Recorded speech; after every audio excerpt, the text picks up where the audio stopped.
Na Fórmula 3 é um campeonato muito competitivo, porque os carros são iguais, os motores são iguais, os pneus são iguais. E de um piloto ao outro, dos pilotos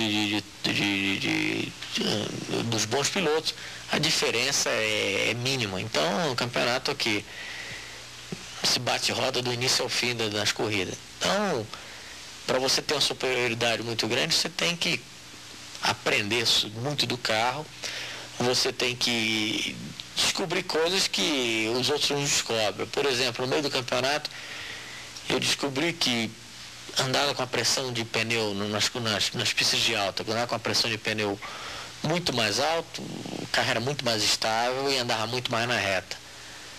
Então, como é a lei se você descobre uma coisa, no outro dia está todo mundo usando, então a maneira de não deixar ninguém saber era envenenar os calibradores de pneu. Então a gente desmontava os calibradores, então eu via lá 16 libras, a gente empenava os ponteiros até 20, ou vice-versa, com 20 libras até 16 libras. Então eu nunca ia descobrir isso, calibrar sempre os pneus na frente de todo mundo, então era uma maneira. Mas esse é um dos truques, nós fizemos várias coisas para ter sempre o carro um pouquinho melhor do que de todo mundo. E foi o ano que eu consegui dominar a temporada. Eu de 19, 20 corridas que eu fiz, eu ganhei 13, ganhei 7 corridas seguidas. E deixei o campeonato no meio do ano já pelos convites que eu tive para ir para a Fórmula 1. I think with the one thing he had, which you need to have with Brabham, is a good sense of humor. We tend to run not as a strict team, very much like a family team, and Nelson fitted in very well with everybody.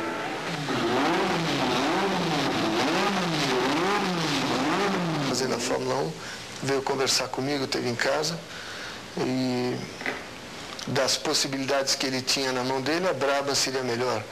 Foi um contrato que por 3 anos ganharia muito pouco dinheiro, mas estaria num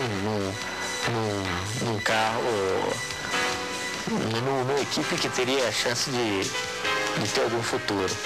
E foi justamente o que eu fiz. Eu assinei esse contrato de 3 anos, que no primeiro ano o Lauda desistiu no fim do ano. Já no segundo ano eu me vi sozinho no time, fui capaz de levar o carro até o vice-campeonato, perdi na última corrida. E no terceiro ano deu tudo bem, eu ganhei o primeiro campeonato de 1981. O Lauda, eu posso falar que foi muito, muito bacana comigo. Toda vez que ia na hora de jantar, que eu estava sozinho, ele sempre me chamava e falava, vamos, o que nós vamos escolher hoje para pagar nossa conta? Uma vez era o Watson, uma vez era alguém, ele sempre era o rei de comer e não pagar a conta. Então, sempre tirava, não troquei o chilinho, não troquei o chilinho.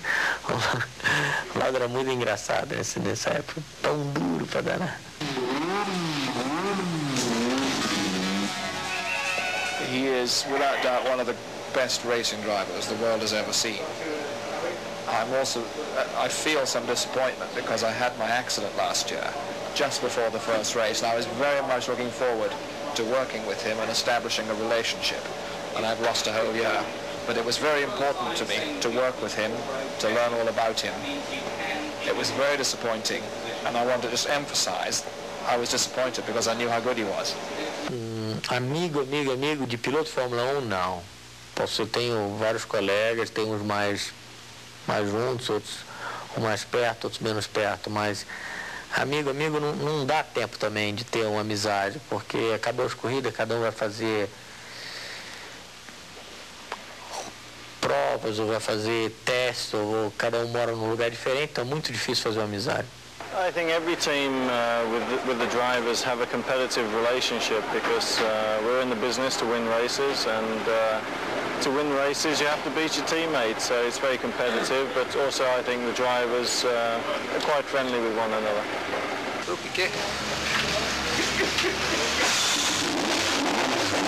primeiro, o Ayrton eu não conhecia ele no Brasil, não conheci ele já quase chegando na Fórmula 1 na Europa. Depois o Ayrton morou todos esses anos na Inglaterra e eu moro na França. E a gente se vê muito pouco nas pistas. Depois, mais ainda os jornais fazem toda essa fofoca de briga, de inimizade, de tudo que se torna até um negócio mais difícil. Mas eu não tenho nada contra o Ayrton. Apesar, eu só falei muito bem, o Ayrton é um dos pilotos mais talentosos que tem. Tem que esperar a vez dele, tem que esperar a chance dele, porque você para ganhar tem que ser o cara certo, não, o time certo não era certa. E tem uns que tem as estrelas maior do que os outros. Essa história do... Não sei se o Ayrton falou, alguém falou que eu não deixei o Ayrton vir para Braba. Mas se alguém daqui, ou se alguém, o próprio Ayrton conhecendo o Eccleston, sabe que não tem piloto que vai impedir a entrada de outro piloto no time Brabham. O Eccleston é uma pessoa muito forte, muito autoritária, e se eu fosse o primeiro a dizer que não quero que o Ayrton venha para o aí iria botar o Ayrton na Brabham. Mas eu acho que a própria Parmalat não quis dois brasileiros no time, queria um brasileiro, um italiano, por problemas comerciais.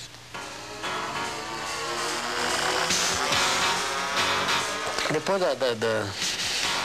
do acidente de San Marino, de Imola, eu no início pensei que o efeito todo que eu tivesse, pelo menos um efeito físico, porque eu passei quase um mês sem poder correr, porque eu bati muito forte o meu tornozelo e também o joelho direito.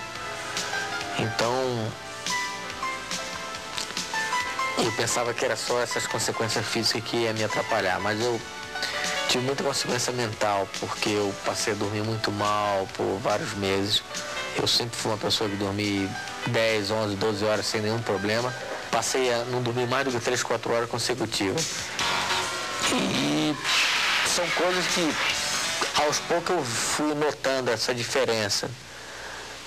Depois já passaram quase 6 meses agora pelo acidente, eu estou vendo, cada dia estou melhorando mais, estou me recuperando bem. Mas foi um ano automobilismo que eu fiz um ano muito bom, mas foi um ano muito difícil para mim. O medo maior que a gente tem é quando a gente vai dormir. O medo pensando na largada, o medo pensando em tudo. Porque depois que você está ali no fogo, está ali no carro, está ali no seu trabalho, acho que você esquece todo esse medo. Agora, antes de dormir, quando você está lembrando da largada do outro dia, da confusão, de 26 carros para entrar na primeira curva fechada aqui na largada do Monte Carlo, se você estiver assim largando no pelotão, o pelotão do meio, que a gente é o pelotão da merda que a gente chama, aí existe muito medo, sim. Na Fórmula 1, eu acho que até hoje nunca foi feito nada por questão de segurança. Eu acho que os pilotos são os últimos a serem escutados e os últimos a serem protegidos.